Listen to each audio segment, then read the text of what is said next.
ದೀಪಾವಳಿ ಅಂದ್ರೆ ಧಮಾಕ. ಆ ಧಮಾಕ ಮಾಡ್ಬೇಕಂದ್ರೆ ಪಟಾಕಿ ಬೇಕು. ಪಟಾಕಿ ಅಂದ್ರೆ ಹೊಸೂರ್ ಫೇಮಸ್. ಅದಕ್ಕೆ ನಾನು ಇವತ್ತು ಬೆಂಗಳೂರು ಪಕ್ಕದಲ್ಲಿರೋ ಹೊಸೂರಿಗೆ ಬಂದಿದ್ದೀನಿ. ಆಕ್ಚುಲಿ ಹೊಸೂರು ತಮಿಳ್ನಾಡಿಗೆ ಸೇರುತ್ತೆ, ಬಟ್ ಬೆಂಗಳೂರು ಪಕ್ಕದಲ್ಲೇ ಇದೆ. ಈ ಜಾಗ ಏನಕ್ಕಪ್ಪ ಇಷ್ಟೊಂದು ಫೇಮಸ್ ಅಂದ್ರೆ, ನಮ್ಮ ಕರ್ನಾಟಕದ ಅತ್ತಿಬೆಲೆ ಟೋಲ್ ಬಾರ್ಡರ್ ಇಂದ ಹಿಡಿದು ಹೊಸೂರ್ವರೆಗೂ ಸರ್ವಿಸ್ ರೋಡ್ ಎಲ್ಲಿಂದ ಎಲ್ಲಿಗೆ ನೋಡಿ ಬರೇ ಪಟಾಕಿ ಅಂಗಡಿ ಕಾಣಿಸ್ತವೆ. ಯಾಕಂದ್ರೆ ಹೋಲ್ಸೇಲ್ ಮಾರ್ಕೆಟ್ ಇದ್ದಂಗೆ ಇಲ್ಲಿ ವರ್ಷದ 365 ದಿನಾನು ಪಟಾಕಿ ಸಿಗ್ತವೆ. ನಾನು ನೋಡಿ 4,000 ಚಿಲ್ಲರೆ ಬರೇ ಲೂಸ್ ಪಟಾಕಿ ತಗೊಂಡಿರೋದು ಬಾಕ್ಸ್ ಅಲ್ಲ. ಇವನೇ ನನ್ನ ಫ್ರೆಂಡ್ ಪ್ರಕಾಶ್. ಇವನಿಗೆ ಕರ್ಕೊಂಡು ಹೋಗಿದ್ದು ಯಾಕಂದ್ರೆ ತಮಿಳಾಗಿ ಮಾತಾಡ್ತಾರೆ, ಸ್ವಲ್ಪ ಚೌಕಾಸಿ ಮಾಡಕ್ ಚೆನ್ನಾಗಿರುತ್ತೆ. ಇನ್ನು ಒಳಗ್ ಬನ್ನಿ, ವೆರೈಟಿ ಆಫ್ ಪಟಾಕಿ ಇರ್ತವೆ.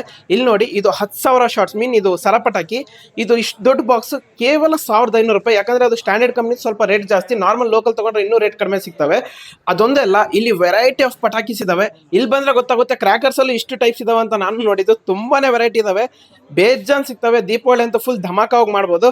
ಮತ್ತೆ ಚೌಕಾಸಿ ಮಾಡೋ ಸ್ಕಿಲ್ ಇದ್ರೆ ಒಂದ್ ಸ್ವಲ್ಪ ಚೌಕಾಸಿ ಮಾಡಿ ತಗೊಳ್ಬಹುದು. ಇಲ್ಲಿ 100 ಇಂದ 160 ಶಾರ್ಟ್ಸ್, ಇವೆಲ್ಲ ಶಾರ್ಟ್ಸ್ ಬಂದ್ಬಿಟ್ಟು ಸ್ಕೈ ಶಾರ್ಟ್ಸ್ ಕೇವಲ 1,000 ರೂಪಾಯಿ ಸಿಗ್ತಿದಾವೆ. ಈ ತರ ತಗೊಳ್ಬೇಕಾದ್ರೆ ಹೋಲ್ಸೇಲ್ ಅಲ್ಲಿ ಹೊಸೂರಿಗೆ ಬಂದು ತಗೊಳ್ಬಹುದು. ದೀಪಾವಳಿಗೂ ಮುಂಚೆ ಬಂದು ತಗೊಂಡ್ರೆ ಇನ್ನೂ ಕಡಿಮೆ ಸಿಗ್ಬೋದು. ದೀಪಾವಳಿಯಲ್ಲಿ ಅಷ್ಟೊಂದು ಆಫರ್ ಕೊಡಲ್ಲ, ಚೌಕಾಸಿ ಮಾಡಕ್ ಬಿಡಲ್ಲ, ಯಾಕಂದ್ರೆ ಕ್ರೌಡ್ ಜಾಸ್ತಿ ಇರುತ್ತೆ. ಸೊ ನಾನ್ ಪರ್ಚೇಸ್ ಮಾಡಿದ್ದು 4,290 ಆಯ್ತು. ಬರೇ ಲೂಸ್ ಪಟಾಕಿದ್ದು. ಈ ಬಾಕ್ಸ್ ಬಂದ್ಬಿಟ್ಟು 1 ಬಾಕ್ಸ್ 1,200. ಇದಕ್ಕೆ ಕಂಪ್ಯೂಟರ್ ಬಿಲ್ ಕೊಟ್ಟಿಲ್ಲ, ಇದು ಡೈರೆಕ್ಟ್ ಕ್ಯಾಶ್ ಅಷ್ಟೇ.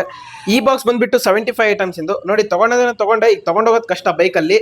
ಇನ್ನೂ ಲೋಕಲ್ ಸಿಗ್ತವೆ, 1,000 ರೂಪಾಯಿಗೆಲ್ಲ ಸಿಗ್ತವೆ. ಈ ಕಂಪ್ನಿ ಮೇಲೆ ಡಿಪೆಂಡ್ ಆಗ್ತವೆ. ಈಗೆಲ್ಲ ಇದು ತಗೊಂಡು ಇಲ್ಲಿಂದ ಎತ್ಕೊಂಡು ಹೋಗೋದೇ ಕಷ್ಟ ನನಗೆ.